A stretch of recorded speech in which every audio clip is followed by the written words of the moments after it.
Mira Business FM, where business comes to talk. Next on the morning drive this morning, how music is no longer just entertainment. It's a growth engine for economies, for travel, for global cultural influence. Latin artists like Bad Bunny, Peso Pluma, for example, topping music charts across the world in the United States, kind of reflects a broader shift in cultural demand and digital engagement. If you take, for example, Bad Bunny's headline turn at the Super Bowl last week, watched by 130 million, more than that, viewers, sent his song surging across global streaming and music charts pretty much everywhere in the world. It's huge interest. So cultural moments like that also drive travel interest. There were millions of flight searches to Puerto Rico and Latin destinations in the days after the Super Bowl. Travel platforms reported spikes of up to something like 245% in interest, and that's really fans looking to experience the places behind the music firsthand as a direct result of the appearance at the Super Bowl. Take this into account as well. This April, Shakira, Latin pop royalty, it would be fair to say, is bringing her world tour to the Off Limits Festival in Abu Dhabi. She's not been here for something like 15 years, and it's a sign that global touring is increasingly tied to destination marketing, to hospitality revenue, and broader tourism flows. So that's the gist of our discussion today, how culture and travel and economic growth are intersecting like never before. We're joined by multimedia journalist Izadora Del Bianco Reis. She's from Brazil. She's freelance. She's based here in the UAE. Izadora, it's lovely to meet you. It's a pleasure for me to be here. Very good to have you here. So look, I said to you outside just now that we're kind of putting Latin is just kind of one huge bracket, and I don't quite know how to define it. Maybe it's not something that we should define, but if you speak Spanish and you're from Latin America, you would be Latin. If you're Brazilian, it's fair to say. I know Portuguese, Brazilian Portuguese is the mother tongue, if you like, but it comes under the same banner of, Latin, that kind of, is it a mentality? I don't know how to put that across. Help. Well, I think it's more than a mentality. It's a way of living. It's how people communicate. Mm-hmm. It's how people express themselves. If we talk about Latin culture nowadays, we are talking about habits, expressions. We are talking about friendly people. We are talking about welcoming people around the world. So, like after living in Europe, for example, I can say that it's totally different the way you are welcomed in a Latin country and in Spain. That is where I That's I where you lived. spent your time, didn't you? Yes. What, were you 2 years in Spain? 2 years in Spain, yeah, yes. Okay. Well, what was the difference then between, from being welcomed in a Latin fashion to a Spanish European fashion? What's the change? Well, basically, I think that unfortunately, until today, we have this sense of colonizers and colonized countries, mm-hmm. and I think we should break this mentality in a way that after globalization, after the diaspora of so many Latins around the world, we can see that we properly need to change this kind of mindset. But I still think that in Europe, is a little bit different the way people treat you and connect to you. For example, we can talk about a simple smile, like people, it's hard for people to smile, it's hard for people to say like, good morning, buenos dias. If we are on the elevator, probably we would say like, good morning for anyone. But if you were in Europe or if you were in other countries, this sounds a little bit awkward. Like, why this person is talking to me? This person is not busy. This kind of sense. That's such a British thing. If you sit next to somebody on the tube in London, the underground, and they talk to you, my automatic reaction as a typical British person is, I'm sat next to a crazy person. That's kind of so I'm kind of with you. But the Latin thing is not like that. Okay, so that kind of makes it clear. When you compare today's kind of Latin boom, and much of it is a music boom, isn't it? Let's face it. With the the era. I mean, the most recent boom of Ricky Martin and Jennifer Lopez, and that kind of boom that emanated from the US into maybe reggaeton in the early 2000s. Really, does this feel bigger from a global business perspective? This kind of emphasis on Bad Bunny and this boom that we're seeing now. Well, I would say yes. Okay. It's much bigger because nowadays we have streaming platforms, we have YouTube, we have Spotify. People are consuming media in a different way. Like they are consuming music in a different way, and they have also like the opportunity to share interests. For example, if you go to a Spotify list, you can hear what people are hearing and listening in other countries. So you know basically how the target audience will behavior. And it's even easier to measure this kind of behavior. Yeah. If it makes sense. Yeah, no, it does. I mean, it's so much easier. I mean, the thing I think that has really marked a change is crossover success. Even just 20 years ago, was generally singing in English. But Bad Bunny is the example in our kind of conversation today. It's Spanish, and it's Spanish first. That was lots of the complaints in the US, that this was a Spanish show. Not that I work out why that was a problem, at halftime in the Super Bowl.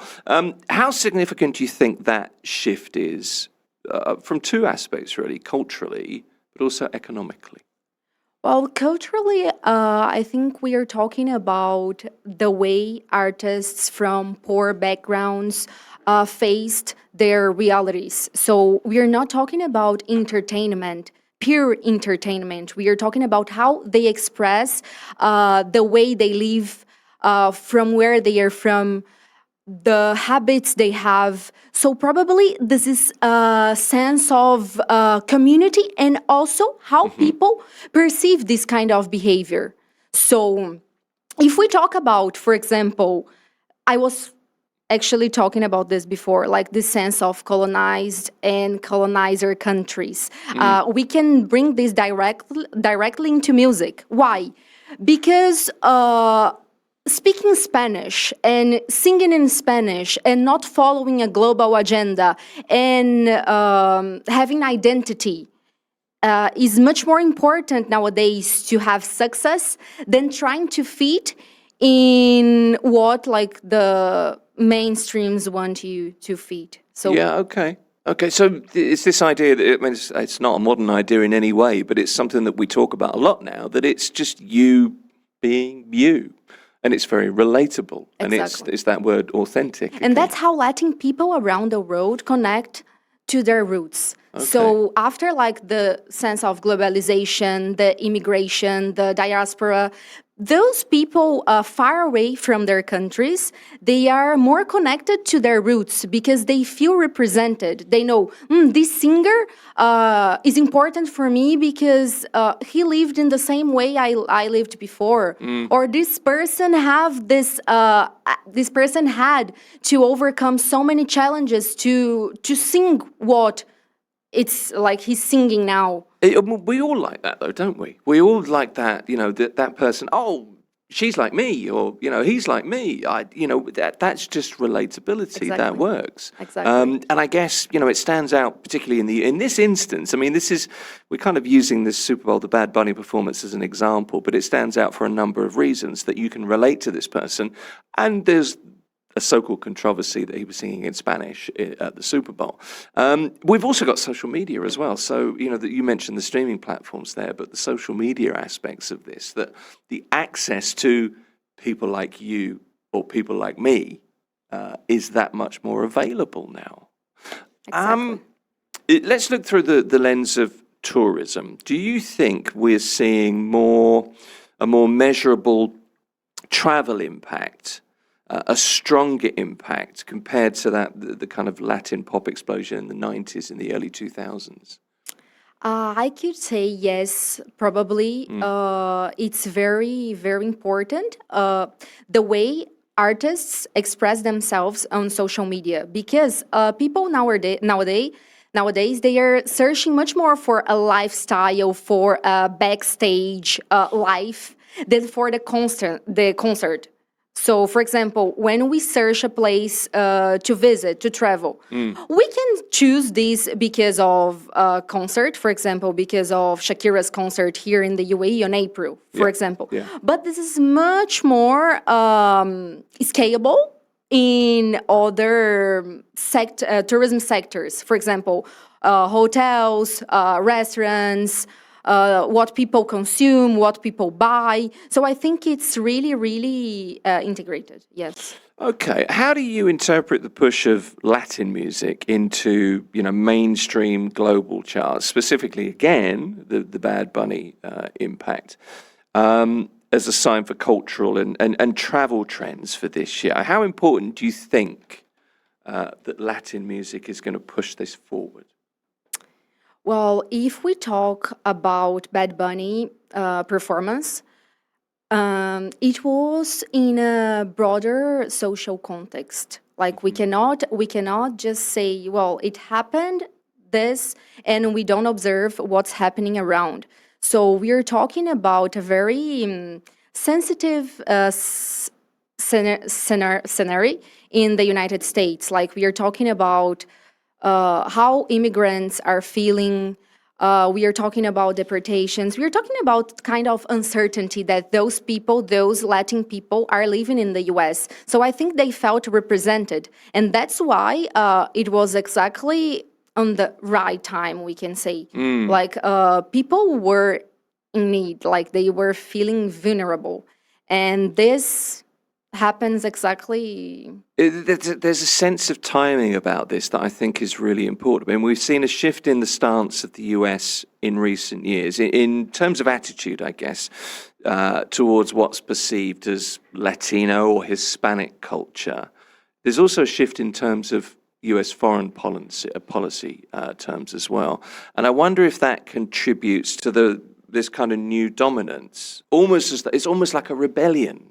In a way, it's like, well, if that's how you feel, Exactly. I'm going to emphasize this even more, and I think people relate to that, Exactly. like a people power kind of situation. Exactly. That's what we were talking about, feeling represented, about having authenticity to. Yeah. No, that's so interesting.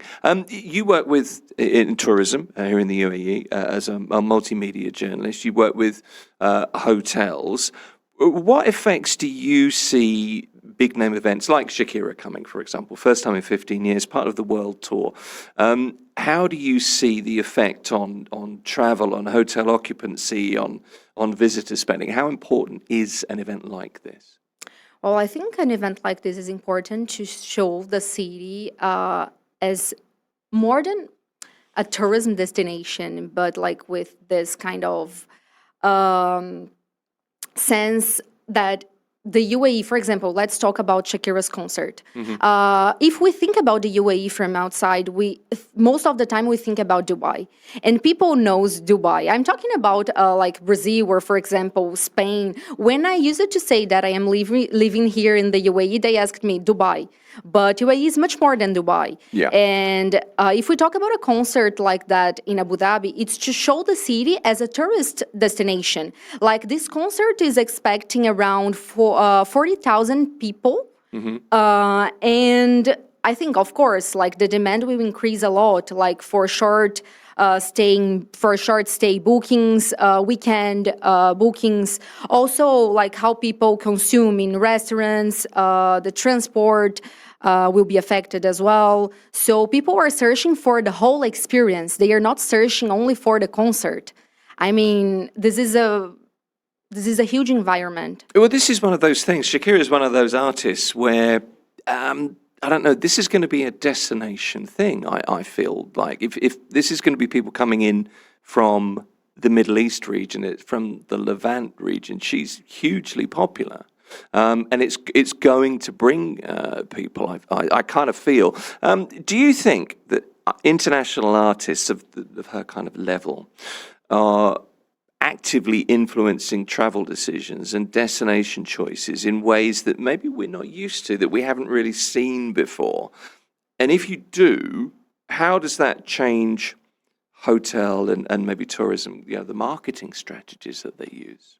Well, we can say that, as we were previously discussing, that these artists are influencing people in the way they behavior, what they eat, what they do, where they are from. So their lifestyle is much more important than just what they sing. So people are searching for that. That's why, for example, now people are searching a lot flights to go to Puerto Rico after the boom of after what happened with Bad Bunny, but they want to experience the whole environment. Like if we're talking about the Latin music, Latin songs, reggaeton, Latin trap, this kind of music, we are talking about an environment. It's not only about the music itself. So we are talking about the Caribbean beaches. We are talking about warm weather. We are talking about relaxed vibes. So this is kind of connected with the music, and people want to experience the whole environment. They don't want to just listen to something, because we can do this at home. No, I mean, there's something very inviting about that whole kind of environment. I have to say, I sort of went to a wistful place there when you were talking. But I think it's so interesting that there was so much bite back at Bad Bunny's performance. And I watched it, and I thought, I didn't understand much of it. It's maybe not music that traditionally I haven't grown up listening to the style, but I really liked it. I thought it was kind of fun, and it seemed like people really enjoyed it to me. It's really nice. So that's going to bring you in if you just take it at the level that maybe it's meant to be taken. Not everything is a statement, I suppose. How much time we got? We've got 2 minutes left. So, which question? What do I want to ask you? I've got 3 or 4 questions here I want to put to you. If you had to quantify it culturally and economically, is this the biggest, for want of a better phrase, Latin music wave that we've seen so far? Do you think this is the most important kind of moment for Latin music, first of all? For me, yes, because before Latin artists, they were searching for visibility, they were trying to open markets, they were trying to be perceived, and now they are the most important ones. Like there is a structural shift in that way. Like now they don't need to say, excuse me, I need to say, like, I need to sing in Spanish, I don't want to sing in English anymore. No. Like they just go, they sing, they don't expect anyone to tell them what they need to do. So this is culturally and economically very, very significant if we talk about this. So the door has finally been broken down, is what you're saying, yeah? Exactly. They've been through, kicked the door through. Exactly. Okay, that makes sense. Well, I'll tell you something, it's a whole lot better than I remember the Lambada in the late 80s. I don't know if you remember that. We'll talk about it after. It's fine. I still can't listen to that tune. It's been really interesting talking to you. I appreciate it. It's something a little bit different for us here at Mirror Business FM as well. Izadora Del Bianco Reis is an Abu Dhabi-based multimedia journalist working often in tourism and hotels in the capital. But thank you for coming in. Thank you very much. I really enjoyed it. It's good to have you here. Mirror Business FM, this is The Morning Drive. Get in touch. Tell us what you think on social media. Like and or subscribe. And don't forget, everything we do, you can listen and or watch again on the website, on YouTube, and also wherever you get your podcasts from. All you need to do is search Mirror Business FM.